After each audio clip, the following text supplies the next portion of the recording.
Hello everyone, आप सभी को एक बार फिर से इस YouTube channel SLD educational academy पर स्वागत है। तो चलिए आज हम लोग आगे की ओर बढ़ेंगे और जो प्रश्न बचा हुआ था वहां से हम लोग आज कंटिन्यू करेंगे। प्रीवियस लेक्चर की अगर बात करें बच्चों, तो उसमें हम लोग एक्सरसाइज 3.3 यानी कि प्रश्नावली 3.3 जो है उसको हम लोग देख रहे थे और उसमें हम लोग जो है क्वेश्चन नंबर 1 को बनाने का प्रोसेस बताए थे कि किस प्रकार से जो है वो आपका क्वेश्चन नंबर 1 बनेगा। तो आप लोग जो है अगर बना लिए होंगे तो बहुत अच्छे हैं, और अगर नहीं बनाए हैं तो आगे से आज हम लोग कंटिन्यू कर रहे हैं और जो प्रश्न बचा हुआ है उसको आज हम लोग देखेंगे। ठीक है, तो आप लोग देखिए आगे के प्रश्न जो है आपका क्वेश्चन नंबर 1 का ए था वहां तक हम लोग देखे थे। आज हम लोग बी यानी कि क्वेश्चन नंबर 1 का 2 से हम लोग देखेंगे और देखेंगे कि क्वेश्चन नंबर 2 का जो है 1 का 2 वो किस प्रकार से जो है वो सॉल्यूशन होगा और इसका जो है उत्तर क्या आएगा। ठीक है, सॉल्यूशन किस प्रकार से होगा, सारे प्रश्न का सॉल्यूशन जो है वो मेथड तो सेम था, या प्रतिस्थापन विधि से बनाइए या विलोपन विधि से बनाइए। ठीक है, आप दो ही मेथड को यूज कर सकते हैं, दो ही विधि को जो है अपना सकते हैं, पर इसका उत्तर सही जो है क्या होगा और किस प्रकार से हम लोग जो है स्टेप बाय स्टेप जो है हम लोग फॉलो करेंगे, स्टेप बाय स्टेप हम लोग जो है वो बनाएंगे इसको और देखेंगे कि इसका उत्तर क्या आता है। ठीक है, तो बिना देरी किए हुए आगे की ओर बढ़ते हैं और आज हम लोग देखते हैं किस प्रकार से इसका जो है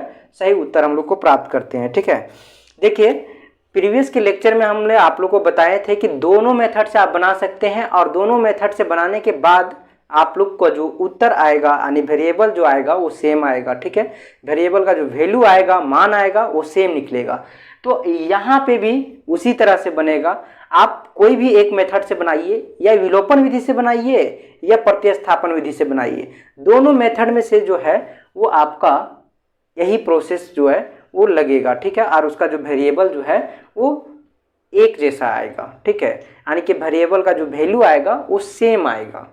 आप देख लीजिए प्रीवियस के लेक्चर, अगर नहीं देखे हैं अभी तक तो आप लोग प्रीवियस के लेक्चर अपने YouTube channel SLD educational academy पर अवेलेबल है और वहां से आप लोग देख सकते हैं कि किस प्रकार से दोनों मेथड का उपयोग करके हम लोग दोनों वेरिएबल का मान जो है सेम लाए थे।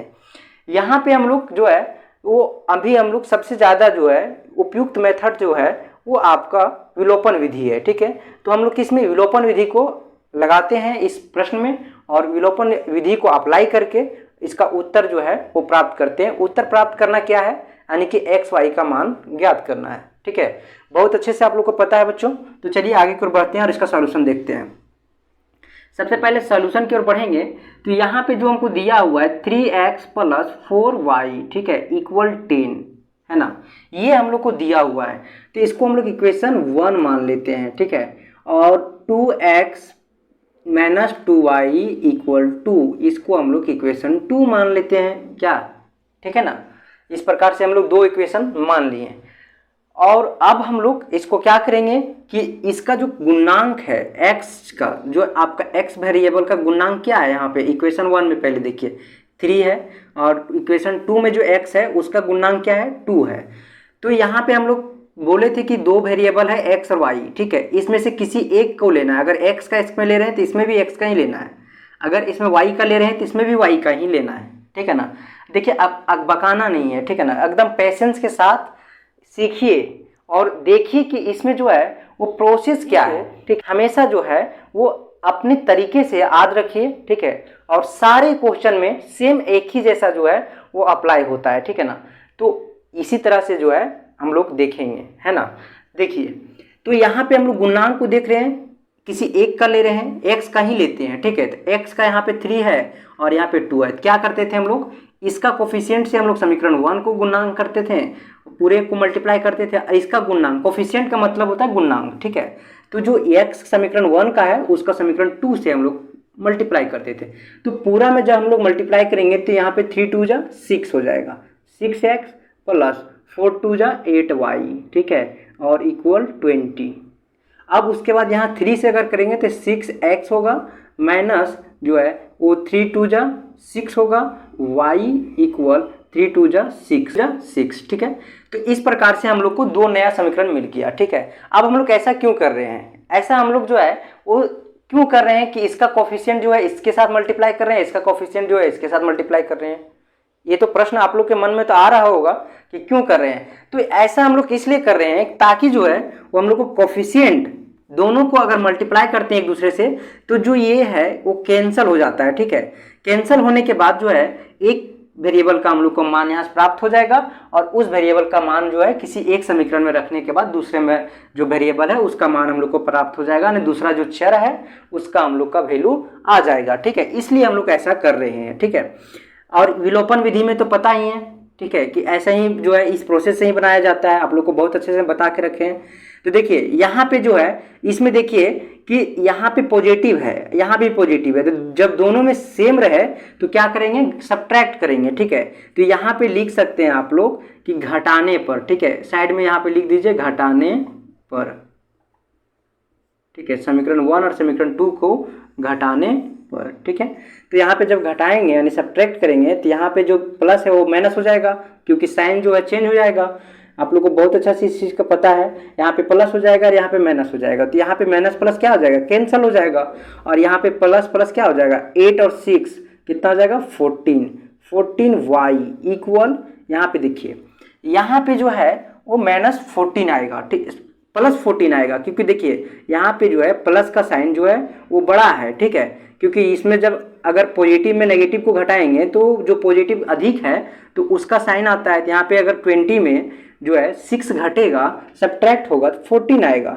अब बताइए y इज इक्वल क्या आएगा, 14/14 कैसे आया, इस 14 मल्टीप्लाई में इधर डिवाइड में आ गया, ठीक है। बहुत ही बेसिक से बता रहे हैं, एकदम बेसिक लेवल है, ठीक है। तो इसको सीखने का जरूरत है क्योंकि अगर एक भी स्टेप को आप लोग फॉलो नहीं कीजिएगा तो हो सकता है आपका उत्तर गलत आए। तो यहाँ पे कैंसिल होके क्या आएगा, आपको 1 आएगा। देखिए यहाँ पे कैंसिल इस प्रकार से आप लोग को करना नहीं है, ठीक है ना, कैंसिल इस तरह से नहीं करना है, सिर्फ यहाँ पे 1 लिखना है। तो यहाँ पे देखिए y का मान 1 आया, ठीक है। अब y का मान 1 आप यहाँ पे रखिए चाहे इस समीकरण में रखिए। देखिए यहाँ पे अगर हम लोग रखते हैं न्यू समीकरण जो हम लोग को मिला है, ठीक है, y का मान समीकरण 1 में रखने पर, ठीक है, रखने पर हमें क्या प्राप्त होगा, देखिए 6 है, x है, +8 है, 8 है और y की जगह क्या आया 1, तो 1 तो पुट कर देते हैं और इक्वल 20, ठीक है। तो यहाँ पे 6x इक्वल 20 तो हो जाएगा। अब ये जो 8 है, 8 1 जा 8 ही होगा, तो उधर जब साइड चेंज करेंगे तो यहाँ पे जो है उसका जो साइन चेंज हो जाएगा, ठीक है, तो -8 आ जाएगा। 6x इज इक्वल क्या आएगा, जब 20 में 8 घट जाएगा 12 आएगा, ठीक है, और 12 आया और x इज इक्वल क्या आएगा 12/6, ठीक है, 12/6 और ये कैंसिल होके क्या आ जाएगा x इज इक्वल 2। तो हम लोग को यहाँ पे क्या मिला, x is equal 1, x is equal, तो हम लोग को यहाँ पे क्या मिला, x इज इक्वल 2 और यहाँ पे y इज इक्वल 1, ठीक है। तो इस प्रकार हम लोग लिख सकते हैं कि अतः चर x तथा y का मान, ठीक है, x और y का मान जो है वो 2 और 1 प्राप्त हुआ और 1 प्राप्त हुआ, ठीक है।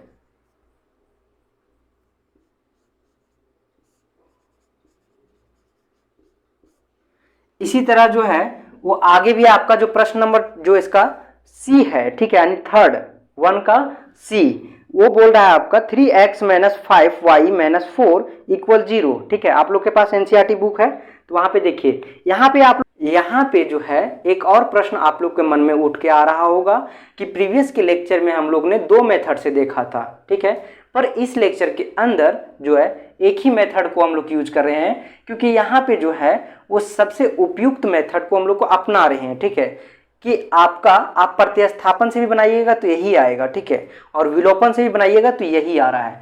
तो हम लोग को जो अपने अकॉर्डिंग जो उपयुक्त लग रहा है उस मेथड को अपना रहे हैं और एक ही मेथड जो है विलोपन विधि से हम लोग को जो है वो उत्तर प्राप्त किए, ठीक है।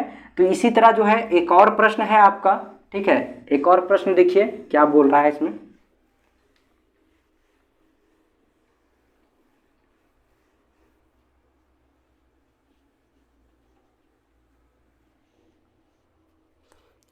वो है आपका प्रश्न नंबर 3, ठीक है, यानी कि C1 का C लिखिए, ठीक है, आप लोग का बुक में C दिया हुआ है, C लिखिए।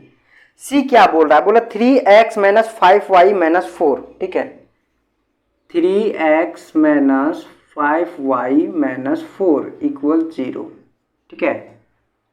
उसके बाद है 9x = 2y + 7, उसके बाद है 9x = 2y + 7, ठीक है। ये है आपके पास दो समीकरण, ठीक है। आप लोग देखे होंगे जब इक्वेशन, तो आप लोग का जो है वो दिमाग चक्कर खा गया होगा कि ये क्या दे दिया हम लोग को, ठीक है। बट कुछ ऐसा है नहीं, ठीक है, दोनों सेम ही है, सिर्फ अरेंज जो है वो इधर उधर कर दिया है। तो हम लोग बहुत अच्छे से जानते हैं कि किस प्रकार से जो है इक्वेशन को साइड चेंज करके उसके साइन में परिवर्तन करके जो है वो उसका हम लोग एक सटीक जो है वो इक्वेशन बनाते हैं, ठीक है। तो हम लोग यहाँ पे जो है वो सबसे पहले क्या करेंगे, अरेंज करेंगे। तो यहाँ पे देखिए 3x - 5y इक्वल जो है यहाँ पे -4 है, साइड चेंज करेंगे तो साइन चेंज हो जाएगा, 4 आएगा, ये इक्वेशन 1 हुआ, ठीक है। अब यहाँ पे देखिए 9x तो है, यहाँ पे -y जो आएगा +y है तो -2y हो जाएगा, तो 2y इक्वल जो है 7 हो जाएगा, ये आपका समीकरण 2 हुआ। अब इस समीकरण को क्या करना है, कोफिशिएंट को देखना है। तो हमेशा हम लोग ध्यान में रखते थे कि x या y दोनों में से किसी एक का ही रखिएगा, ठीक है। तो यहाँ पे कोफिशिएंट लीजिए, देखिए यहाँ पे कोफिशिएंट जब लेंगे तो सबसे पहले देखिए यहाँ पे 9 आ रहा है, यहाँ पे जो है छोटा सबसे किसका कोफिशिएंट है। इस तरह से भी आप लोग देख सकते हैं कि जो दो वेरिएबल है वो दो वेरिएबल में सबसे छोटा कोफिशिएंट किसका है, उसी से हम लोग मल्टीप्लाई करते हैं। चलिए यहाँ पे 2 है, यहाँ पे 5 है, इसका मतलब इससे तो छोटा ही आएगा। तो यहाँ पे हम लोग क्या करेंगे 2 से, तो यहाँ पे -2 से मल्टीप्लाई करेंगे क्योंकि माइनस है, तो -2 और यहाँ पे जो है -5 से, ठीक है। तो चलिए मल्टीप्लाई करते हैं और एक नए समीकरण को हम लोग को प्राप्त करते हैं, ठीक है। देखिए यहाँ पे क्या आएगा, -6x माइनस प्लस हो जाएगा 10y इक्वल -8। फिर दूसरे में आएंगे तो हम लोग क्या आएगा, 9 5 जा 45 -45x माइनस प्लस 10y, ठीक है, 10y इक्वल यहाँ पे फिर आएगा -35, ठीक है। अब इसको यहाँ पे हम लोग देखिए दोनों का साइन सेम है, इसमें भी देखिए दोनों का साइन सेम है, तो घटाएंगे, ठीक है, घटाएंगे तो यहाँ पे साइन चेंज हो जाएगा और जैसे ही चेंज होगा ये कैंसिल हो जाएगा। तो कैंसिल होगा तो यहाँ पे क्या आएगा, देखिए +45x और -6x, ठीक है। तो 45 में 6 घट जाएगा तो यहाँ पे 39x आ जाएगा, ठीक है। पॉजिटिव के साइन बड़ा है तो यहाँ पे साइन जो है पॉजिटिव ही आएगा। अब यहाँ पे इक्वल में देखेंगे, यहाँ पे पॉजिटिव है, यहाँ पे नेगेटिव है, ठीक है। तो 5 और यहाँ पे 3 यानी कि जो है 27 आएगा, ठीक है। तो यहाँ पे 27 आया, इसका मतलब x इज इक्वल जो है वो कितना आएगा 27/39, ठीक है, 27/39 ये आपका आ गया। यहाँ पे आप लोग को अगर कैंसिल हो रहा है तो इसको कैंसिल कर लीजिएगा और नहीं कैंसिल हो रहा है तो आपका यही उत्तर होगा, ठीक है। अब हम लोग इस x का मान यहाँ पे लिखिए, x का मान समीकरण 1 में रखने पर, ठीक है, 1 में रखेंगे तो 1 क्या है आपका, यहाँ पे देखिए 3x - 5y इक्वल 4 और यहाँ पे हम लोग x का मान रखेंगे 3 × 27/39 - 5y इक्वल 4। 3 से ये 39 कट जाएगा 13 टाइम में, ठीक है। तो यहाँ पे आएगा 27/13 - 5y इक्वल 4। अब इसको क्या करेंगे, देखिए 27 को यहीं पे रहने दीजिए, ठीक है, 27/13 को यहीं पे रहने दीजिए और उसको जो है 4 को साइड चेंज करके -4 कर दीजिए और इस -5y को साइड चेंज कर दीजिए तो 5y आ जाएगा, ठीक है। अब यहाँ पे एलसीएम खेलेंगे, ठीक है। तो एलसीएम लेते हैं सबसे पहले, तो एलसीएम लेंगे तो यहाँ पे आएगा 13, ठीक है, थोड़ा नीचे लेते हैं 13 और इस 13 1 जा 27 माइनस यहाँ पे जो है 13 4 जा कितना आएगा 13 4 जा 13 इंटू 4, ठीक है। तो यहाँ पे आएगा आपका 52, ठीक है, 52। तो इसके इक्वल क्या है 5y। अब यहाँ पे और कैलकुलेशन कीजिए, देखिए 27 माइनस 52/13, ठीक है। अब यहाँ पे सब्ट्रैक्ट कीजिए, तो सब्ट्रैक्ट करेंगे तो क्या आएगा, देखिए यहाँ पे 5 आएगा और आपका जो है 12 में 7 जाएगा तो 5 आएगा, ठीक है। 4 है, 4 में 2 जाएगा, 2 बचेगा, यानी कि 25 आया, ठीक है। तो -25/13 आएगा और इक्वल इधर आएगा -5y। अब जो है यहाँ पे 5y है, ये 5y को हम लोग साइड चेंज करेंगे तो -25/13 इंटू 5 इक्वल y, ठीक है। तो इस प्रकार से हम लोग को y इज इक्वल जो है वो -25 यहाँ पे देखिए 15 का 1 हो जाएगा और 5 और 1 6 हो जाएगा, ठीक है।